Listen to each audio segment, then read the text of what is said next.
As a photographer, there are a few things you need to understand. And if you do not really have a full grasp of this concept I'm about to share with you, it will be very difficult for you to make money.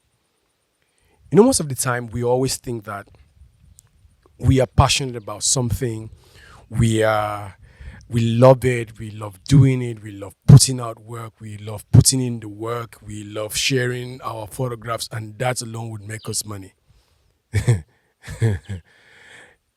I don't like being the bearer of bad news, but I need to tell you that if you're solely about my work will speak for me, I'll put in the work and I'll do this and I'll do that and I'll make the money. Sorry, you're not going to make the money. It's it's not going to happen. Let me tell you a story. In 2017, I remember that I had a good year earlier because I went to Abuja for an exhibition. I met a few people. Bayo Mubiru was one of them. He looked at my work. He said they were great photographs. He was surprised that I wasn't making money. Nobody was hiring me at that time.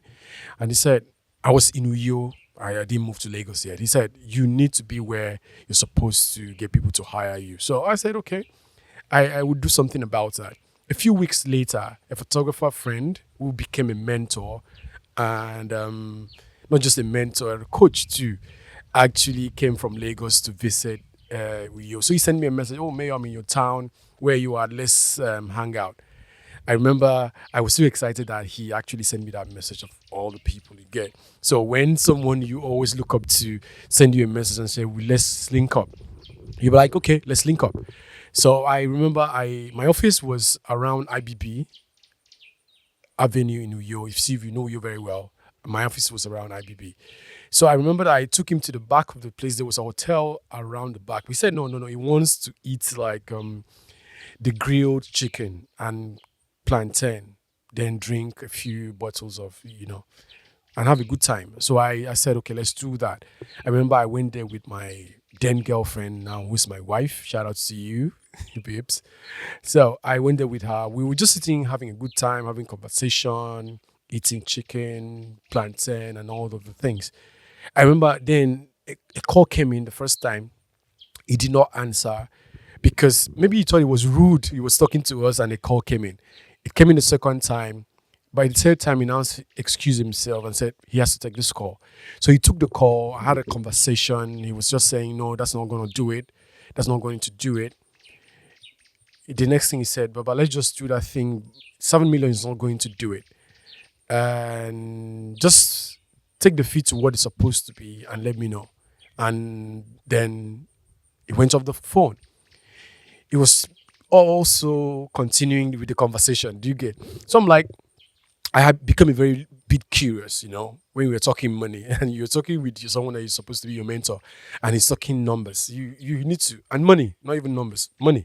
You need to be curious. So I was curious a bit and I asked him, so what's the 7 million for that you say it's not going to do it? He said it was for a photo session, 2 looks, and he wasn't going to do it for 7 million naira. This is 2017.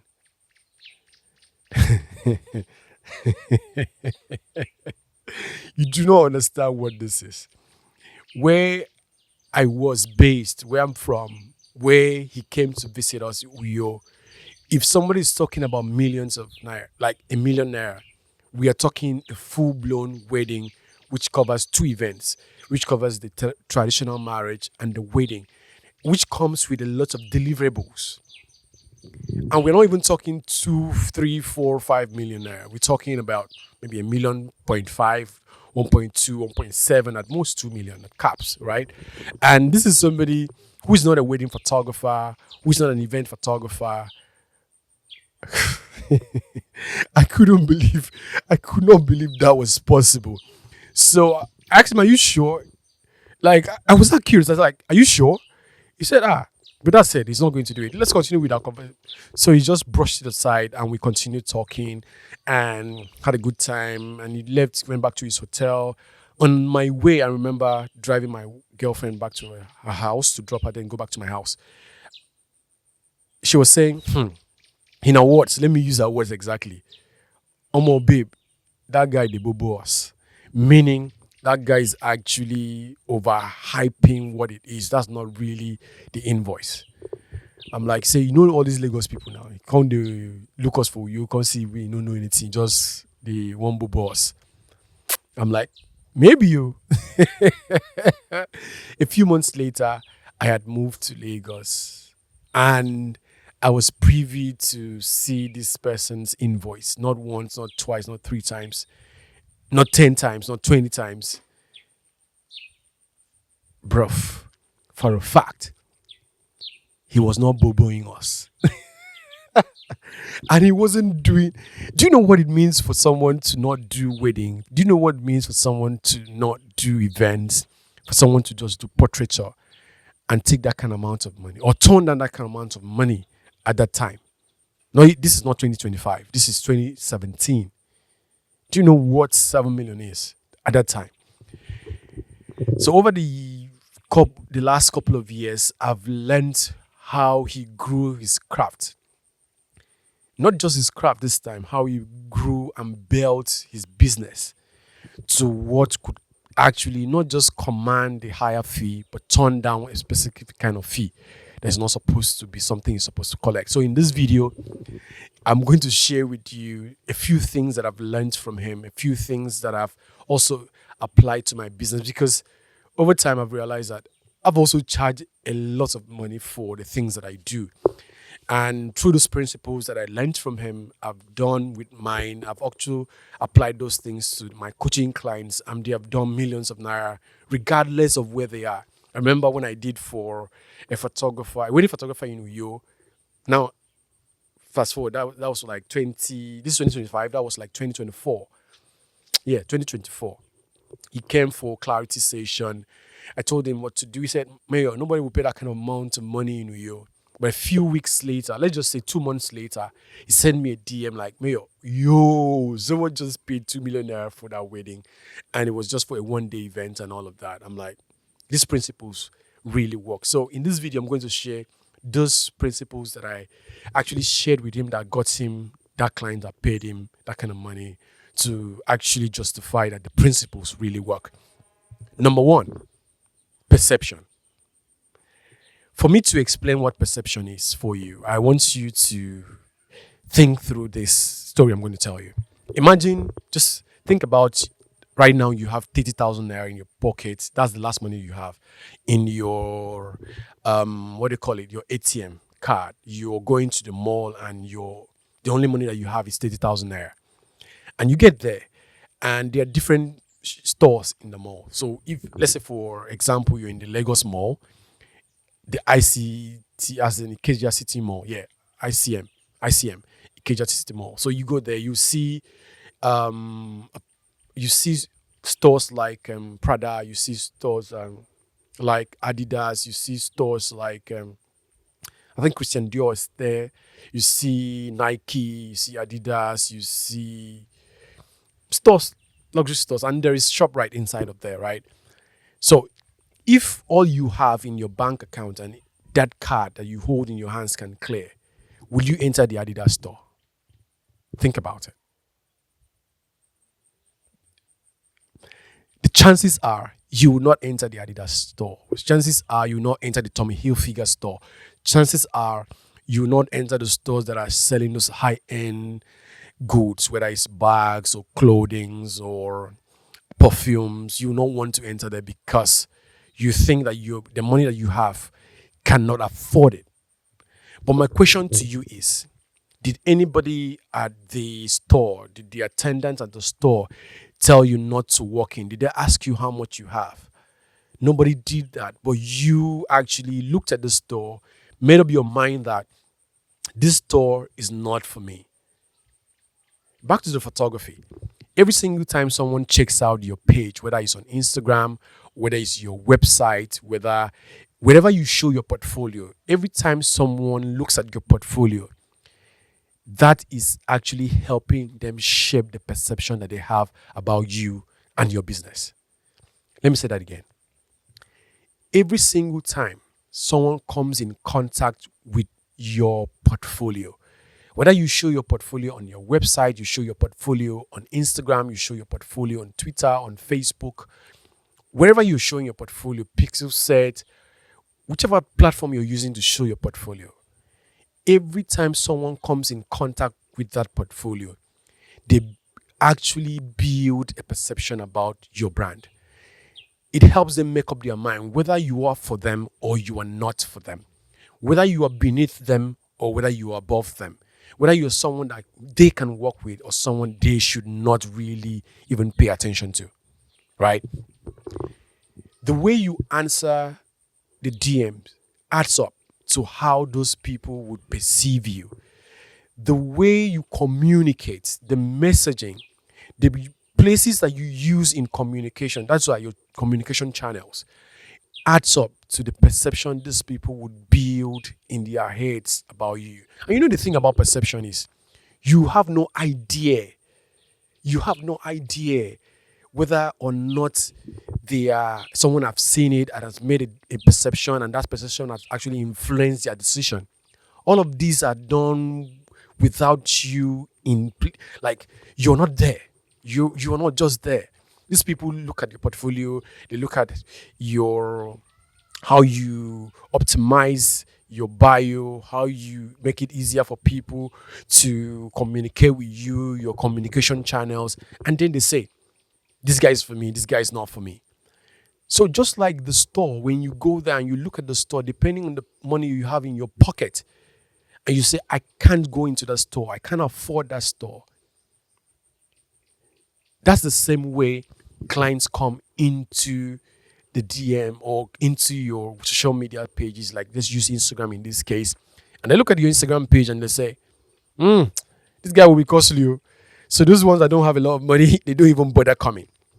Likewise, in the same mall, we have the grocery store, the ShopRite. With 30,000 naira, you can comfortably walk into ShopRite and you know that you can afford something there, even with your 30,000 naira. ShopRite and the other store are in the same facility.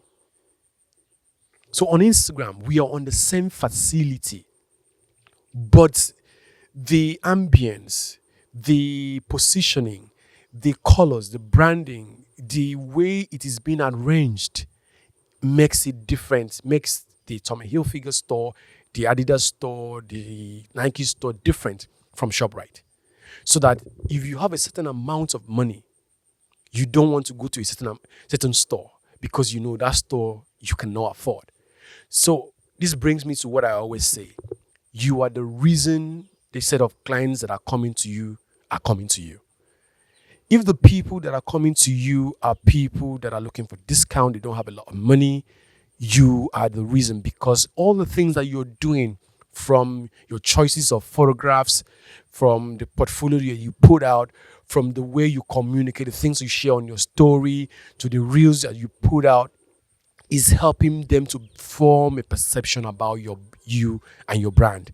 And it is from that perception that they have about you that they will make a decision whether or not to hire you. This is very important. You cannot behave and position and brand yourself as ShopRite and then think that someone will now come and treat you as Adidas store.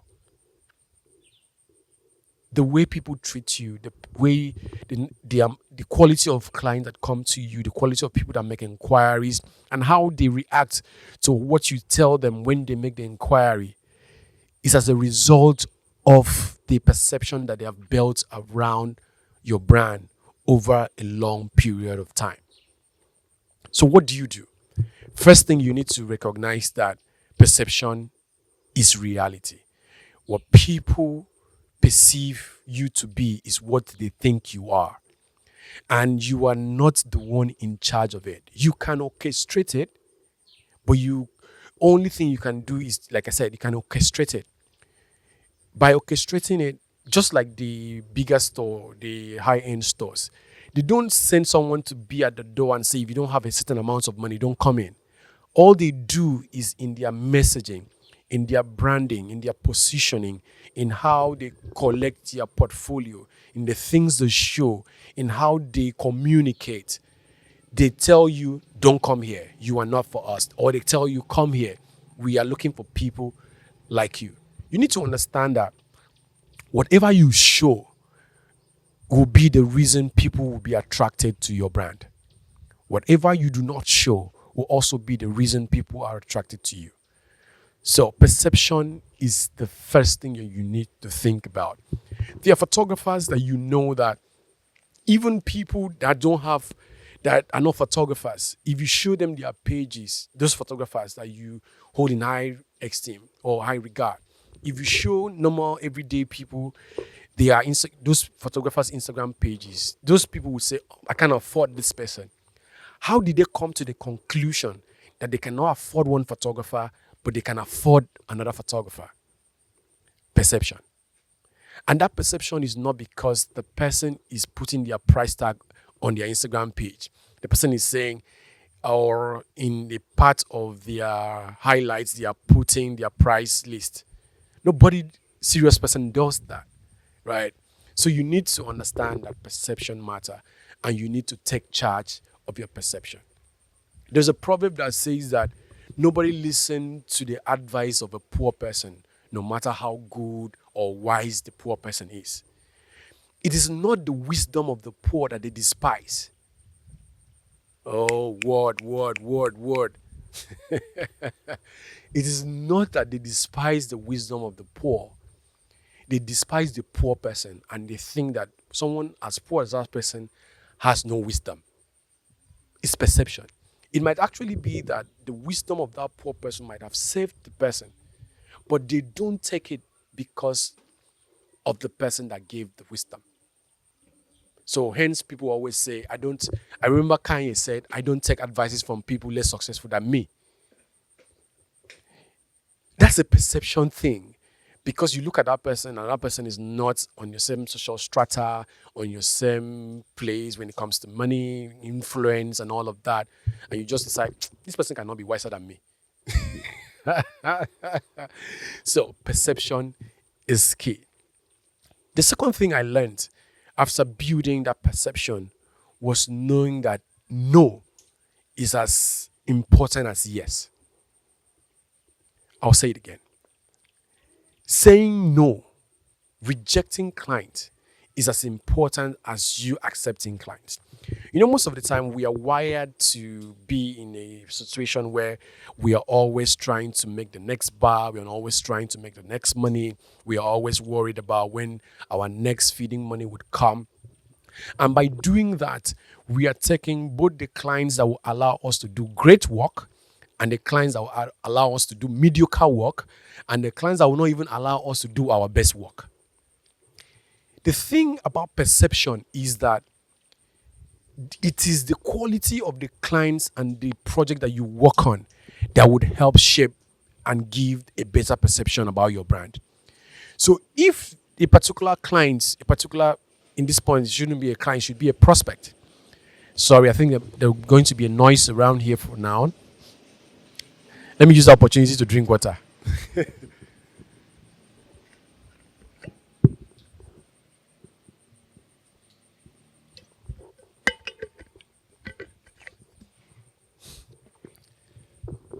So, if you realize that this same prospect will not allow you to do great work, will not allow you to do remarkable work. What's remarkable work? Work that other people would see and make a remark about. And it is those remarkable work piled up over a period of time that builds the reputation.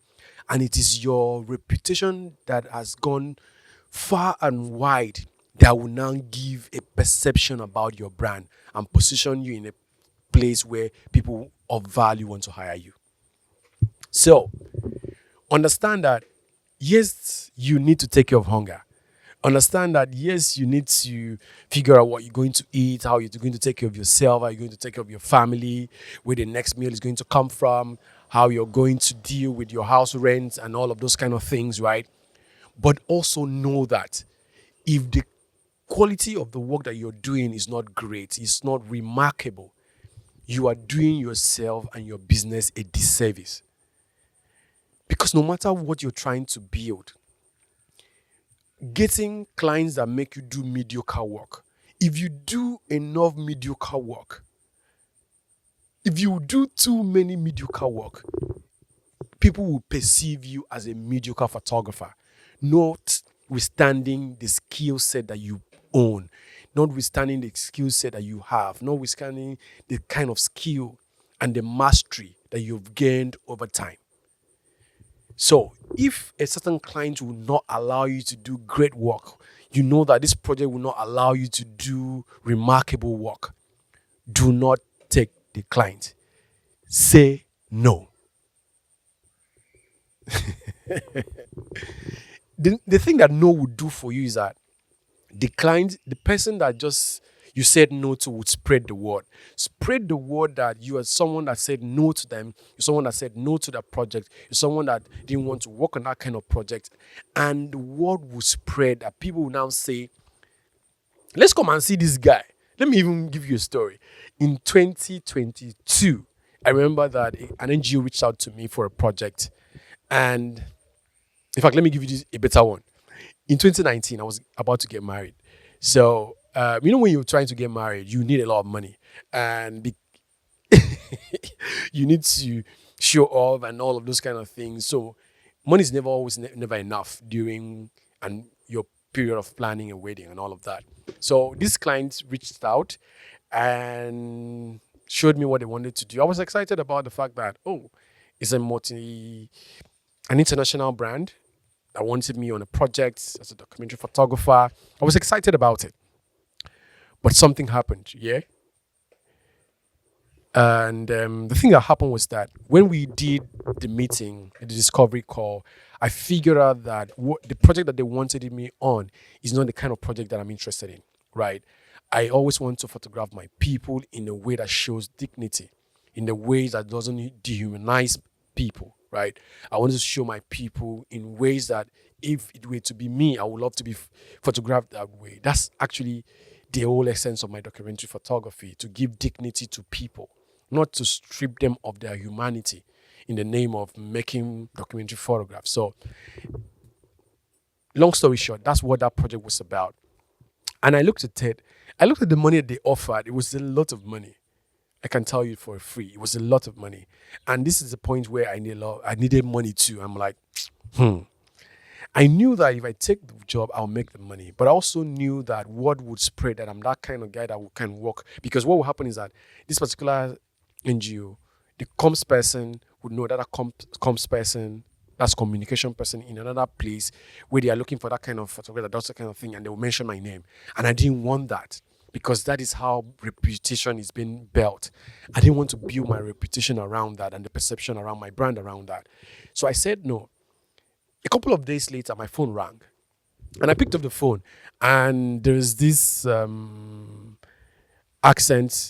accented person on the other end, a lady. And she said, "Hi, hello, Mayor, too. How are you doing?" I said, "I'm fine. Well, thank you for calling. Who am I speaking with?" She introduced herself as the person that is running that organization and all of that, that she had spoken with her communication person, and the person told her that I turned down the project, that turned down the money. She mentioned the money. Do you understand? I told her, no. I need to clarify a few things. I did not turn down the money. I only turned down the project. If you guys have another project in the future that will actually fit into what I do, I'll be more than happy to be a part of that. And she left. That was 2019. 2022, she came back and said that she's not met someone that is so principled like I did. And we did a project together, and that was really good. And after that project, she had introduced me to like 4 other people who I had done work for, even before the 2022 when she came back. And I remember the first person that came and said, "You're the guy that turned down," mentioned the amount again. I said, "I wasn't the guy that turned down that money. I only turned down the project." What I'm saying is that I said all of that story to tell you that there will be clients that will want you to do work that would not be remarkable, that will not fit into the perception that you're trying to build for your brand, that will not fit into the reputation that you're trying to build for yourself.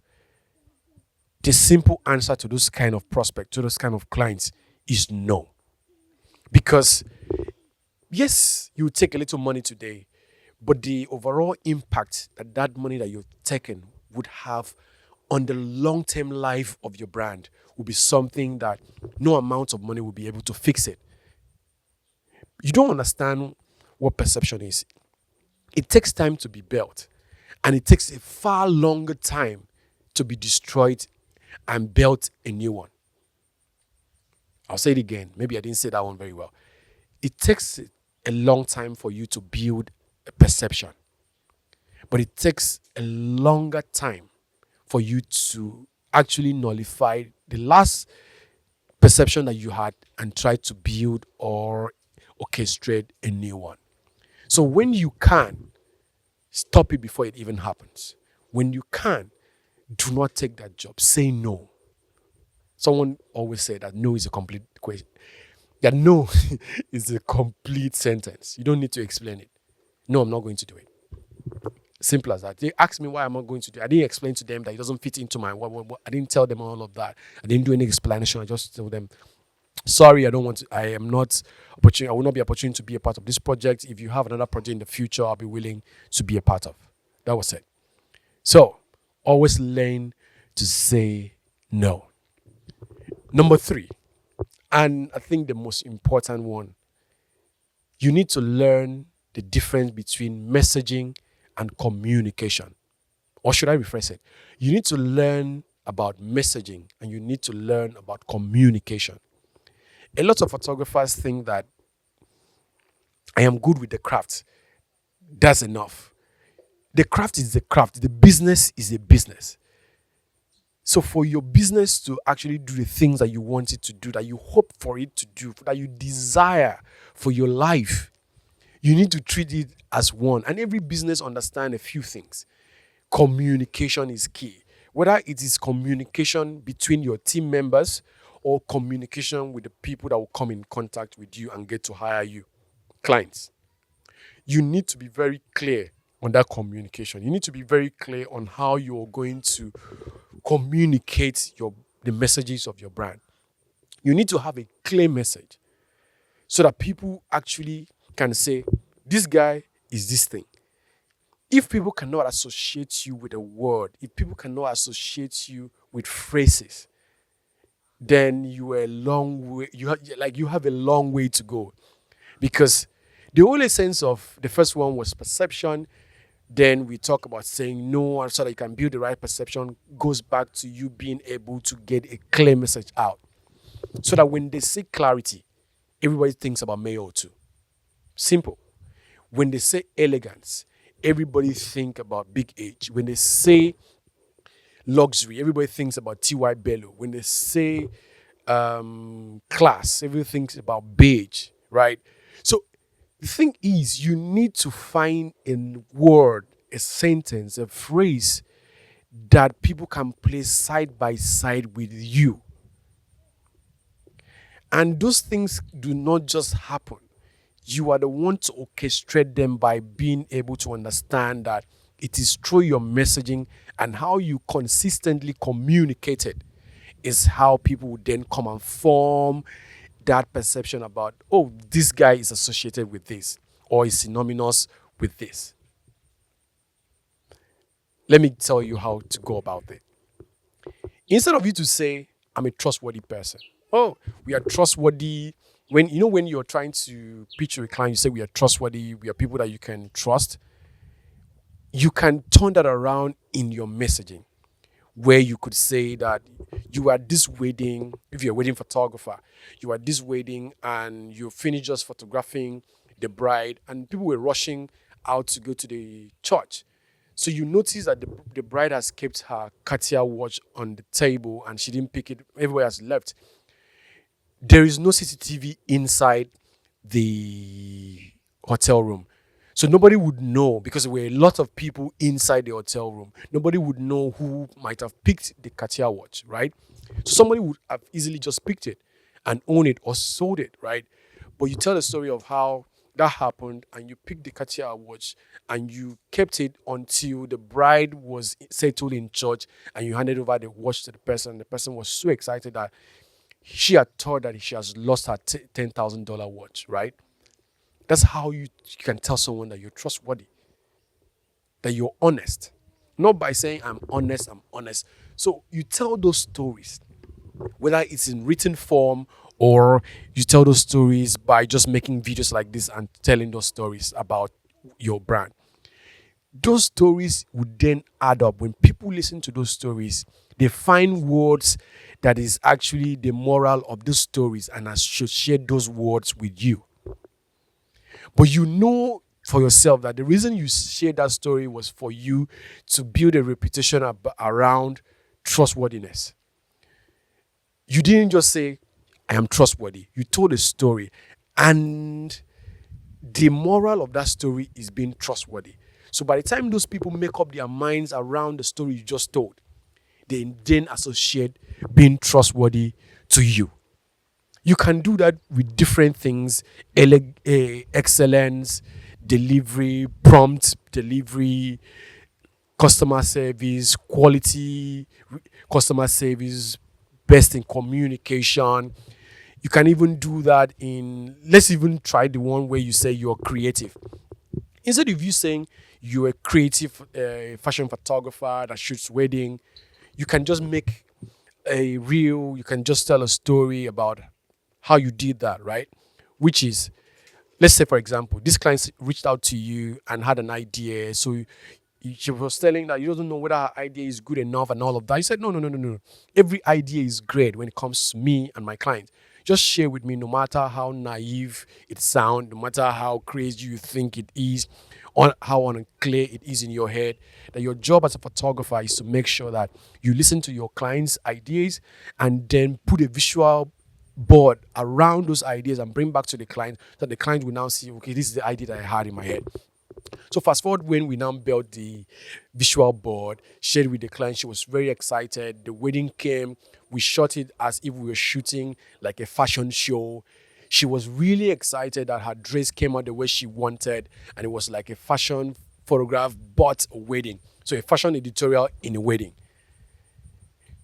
That's how you tell people that you can bring something that was almost not an idea, created a visual board for it, and then turn it into an existing thing that can be printed and put on the wall. That's how you should tell the story about how you're being creative. Because if you can understand someone's vague idea and then carry us through along that journey to where you perfected it and created it, that's creativity. And that's how people would now say, that guy is creative. Not by you saying that you're a creative fashion photographer that photographs wedding. I hope that point helps you. So, at the end of the day, when I looked at all of those things, three things combined, I could go on and on with other things, but those were the three things that I picked up. And I figured out that he built a solid perception about his brand. He worked on projects that were remarkable with clients that allowed him to do remarkable work. And he was very clear on his messaging. So much that when you come to wherever you're seeing his portfolio, you just, if it's for you, if you have the money, you just say, this is for me. If you cannot afford it, you won't just go there.